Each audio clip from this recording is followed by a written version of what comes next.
दोस्तों अभी हाल ही में मिलियनेयर बिजनेसमैन नवल रविकांत जी ने इस दुनिया में चल रहे एक अलग ही लेवल का षड्यंत्र को लोगों के सामने एक्सपोज कर दिया है। Right now, because these are addictive, right?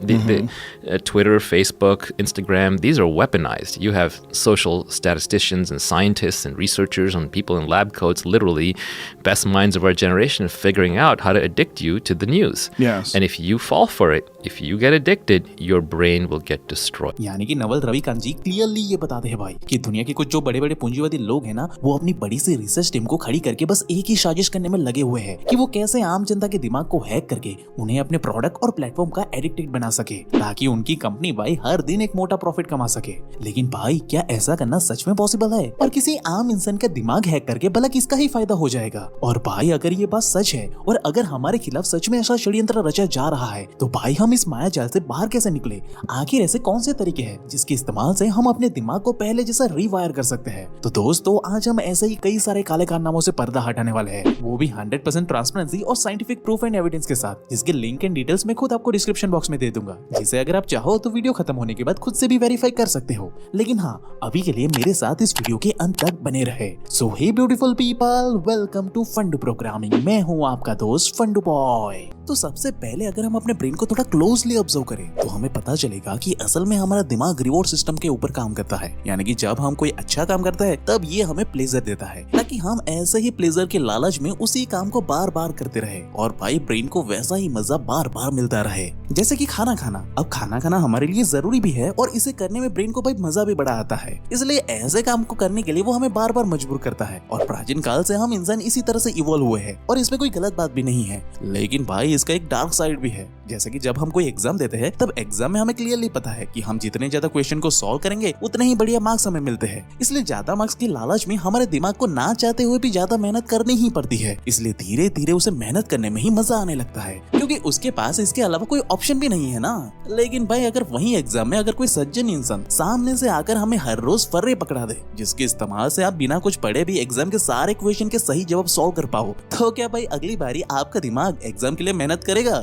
बिल्कुल नहीं करेगा दोस्त, क्योंकि उसे तो अब बिना कोई पेन के भरपूर मात्रा में प्लेजर मिल रहा है ना। इसलिए भाई वो जानबूझकर आपको यही काम करने के लिए मोटिवेट करेगा, क्योंकि उसे इस बात से फर्क नहीं पड़ता कि वो काम सही है या गलत है। उसे तो बस मजा आना चाहिए, उसे पेन वेन पसंद नहीं है। और भाई ऐसा गंदा काम करके आपको मार्क्स तो मिल जाएंगे, लेकिन इस चक्कर में आप कभी ग्रो नहीं कर पाओगे। यानी कि आप बस ऑन पेपर ही जीनियस कहलाओगे, रियल लाइफ में आप कुछ बड़ा उखाड़ नहीं पाओगे। और भाई दुख की बात यह है कि ये बात दुनिया के बड़े बड़े पूंजीवादी लोगों को बारीकी से पता है कि हम इंसान अपने लाइफ को बेहतर बनाने के लिए तभी मेहनत करते हैं जब हमें उस मेहनत के बदले में कोई प्लेजर मिल रहा हो। इसलिए भाई उन्होंने चालाकी से एक ऐसा सिस्टम बनाया जिसमें हमें कड़ी मेहनत के बाद जो प्लेजर 1 साल के बाद मिलता था ना, वही प्लेजर अब उनके बनाए हुए सिस्टम में बिना किसी मेहनत के 1-2 सेकंड में ही हमें मिल जाता है। जिससे भाई होता यह है कि हम कभी अपने ऊपर काम ही नहीं करते और ना ही खुद को ग्रो करने के बारे में सोचते हैं, बल्कि हम इस प्लेजर के, या ये कहना गलत नहीं होगा कि इन पूंजीवादी लोगों के बनाए हुए सिस्टम के एक तरीके से गुलाम बनकर रहते हैं। और इसी प्रिंसिपल को ध्यान में रखकर भाई आजकल की सारी सोशल मीडिया प्लेटफॉर्म को डिजाइन किया जाता है और जानबूझकर उसे फ्री रखा जाता है, ताकि आम जनता बिना कुछ ज्यादा सोचे समझे बस बैठे बैठे अलग अलग चीजों को पूरा दिन देखते रहे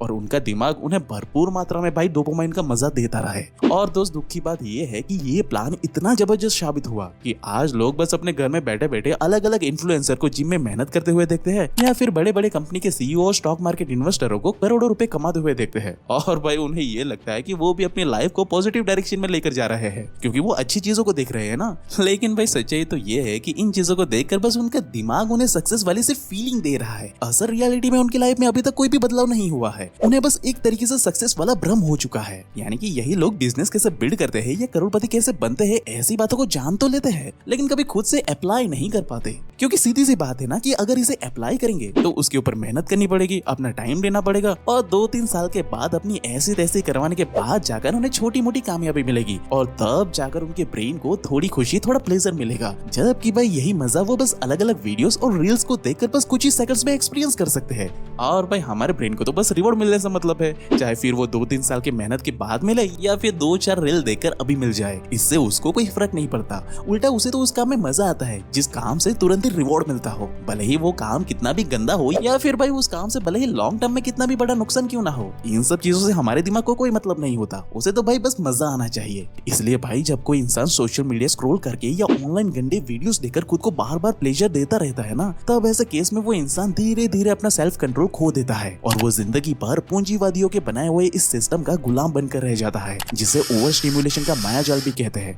अब भाई हैरानी की बात यह है कि ऐसे लोगों को सारी बातें पता होती है और नॉलेज के मामले में तो ये दुनिया के बड़े बड़े ज्ञानी लोगों को भी फेल कर सकते हैं, लेकिन फिर भी वो खुद अपने जीवन में कुछ बड़ा उखाड़ नहीं पाते, क्योंकि भाई ओवर स्टिमुलेशन के मायाजाल की वजह से उन्हें एक्शन लेने में या मेहनत करने में कोई मजा नहीं आता। और ये बात मैंने नहीं बल्कि बड़े बड़े रिसर्चर्स ने खुद अपने रिसर्च पेपर में बताई है। जैसे कि रिसर्चर्स खुद ये बताते हैं कि जब आप बर्गर, फ्रेंच फ्राइज और पिज्जा वगैरह खाते हो ना, तब आपके दिमाग में डोपामाइन की मात्रा तुरंत ही 100% बढ़ जाती है। वही जो लोग सफेद आटा या उससे जुड़ी कोई भी चीज का इस्तेमाल करते हैं ना, तब उनके दिमाग में डोपामाइन तुरंत ही 200% बढ़ जाता है। लेकिन वहीं जब कोई इंसान गंदी फिल्में देखता है, हस्तक्रिया करता है या कभी ना खत्म होने वाली स्क्रोलिंग करता रहता है, तब उसके दिमाग में भाई डोपामाइन की बाढ़ आ जाती है और इस केस में डोपामाइन करीब करीब 250% बढ़ जाता है। मतलब कि ये साधारण से दिखने वाली हरकतें हमारे दिमाग को भाई इस कदर डैमेज कर देती है ना, कि जिससे एक सीधा साधा इंसान अपने पूरे पोटेंशियल से हाथ धो बैठता है, क्योंकि डोपामाइन की इतनी भारी मात्रा हमारे दिमाग के प्रीफ्रंटल कॉर्टेक्स को पूरी तरह से डैमेज कर देता है। अब जो कि ये प्रीफ्रंटल कॉर्टेक्स ही हमें अपने एक्शन, इमोशन और थॉट्स को मैनेज करने में मदद करता है, इसलिए दुनिया के कुछ चालाक लोग जानबूझकर हमारी इस प्रीफ्रंटल कॉर्टेक्स को ही डैमेज करने की कोशिश करते हैं, जिससे कि आम जनता अपने इमोशन, विल पावर और सेल्फ कॉन्फिडेंस जैसी चीजों को मैनेज करने की एबिलिटी भाई पूरी तरह से खो देते हैं। जिसके बाद अगर आप उस इंसान को पूरे के पूरा करोड़पति बनने का पूरा रोड मैप भी लिख करके दे दोगे ना, तो तब भी भाई वो इंसान कुछ नहीं कर पाएगा।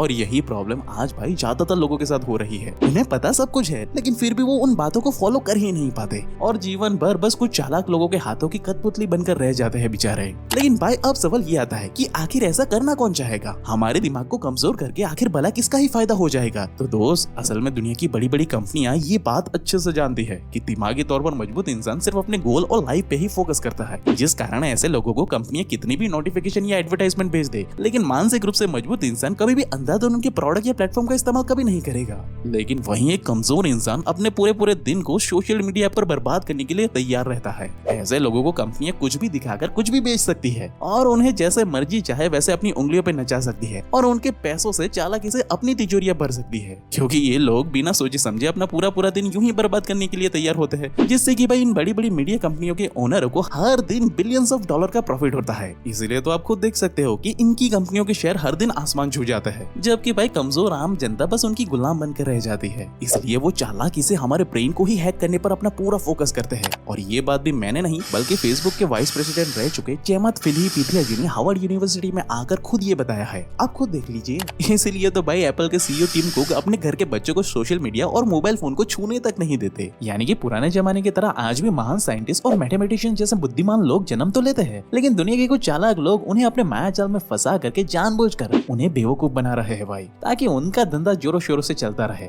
तो फिर भाई करे क्या? आखिर कैसे इस मायाजाल से बाहर निकले? तो भाई सीधी सी बात है कि इस मायाजाल के असर को तुरंत से खत्म करने के लिए हम डोपामाइन डिटॉक्स यानी कि डोपामाइन का उपवास रख सकते हैं, जिसमें आपको ज्यादा कुछ नहीं लेकिन 24 से 72 घंटों तक उन सारी चीजों से खुद को दूर रखना है जो आपको प्लेजर देती है, जैसे कि फास्ट फूड, म्यूजिक, गंदी वीडियोस, सोशल मीडिया इत्यादि। जिससे होगा ये कि हमारे ब्रेन का डोपामाइन लेवल एकदम से नीचे आ जाएगा, जिसके बाद से हमारा ब्रेन अपने आप ही खुद को रीवायर करना शुरू कर देता है, क्योंकि बिना डोपामाइन के लेवल को नीचे लाए बगैर ये अपने आप को रीवायर करना शुरू करेगा ही नहीं। इसलिए डोपामाइन के लेवल को नीचे लाने के लिए डोपामाइन डिटॉक्स करना बहुत ही जरूरी है, जिससे कि कुछ समय के बाद आपको एंटरटेनमेंट के लिए किसी टीवी या मोबाइल की जरूरत नहीं पड़ेगी, बल्कि आप खुद अपनी ही कंपनी को एंजॉय करने लगोगे। और इस फास्टिंग के बाद आप खुद देख पाओगे कि जब आप अपने किसी भी गोल पर फोकस करोगे ना, तब आपको अपने आप ही मेहनत वाले काम करने में मजा आना शुरू हो जाएगा। और ये बात मैं नहीं बल्कि साइंस खुद बताता है। और इसी के बेस पे तो भाई 75 डे हार्ड चैलेंज का प्रोग्राम भी बनाया गया था, जिसका एक्चुअल पर्पस ही यही है कि आप इस चैलेंज को फॉलो करके अपनी मेंटल टफनेस को परमानेंटली एक्सट्रीम लेवल पे बढ़ा करके अपने ब्रेन को भाई पहले जैसे सक्सेस के लिए रीवायर कर सको।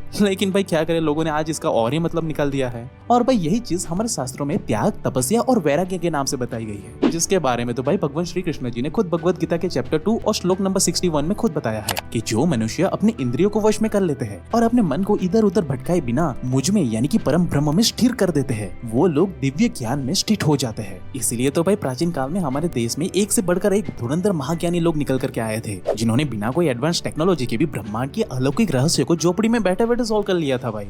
और आज के लोगों को देख लो, उनको एक मैथ्स का प्रॉब्लम दे दो तो भी भाई रोने लगते हैं, क्योंकि भाई अल्टीमेटली यही एक रास्ता है जो हमारे ब्रेन को फिर से पहले जैसा स्ट्रॉन्ग एंड पावरफुल बना सकता है। लेकिन अगर आपको फिर भी ये लगता है कि 1000 कोशिश करने के बाद भी भाई मैं तो अपनी बुरी आदतों को छोड़ ही नहीं पा रहा हूँ, तो भाई इसका सॉल्यूशन भी हमने इस लेफ्ट वाली वीडियो में बताया है। बाकी आप अपने सवाल हमें कमेंट करके या ईमेल करके भी बता सकते हो, और इस वीडियो को अपने परिवार में हर उस इंसान को शेयर कर दो जो इंसान एक्चुअली में इस मायाजाल में फंसा हुआ है। और भाई ऐसे ही लाइफ चेंजिंग वीडियोस हर हफ्ते देखने के लिए हमारे चैनल को सब्सक्राइब कर ले। And at last, thank you for watching guys.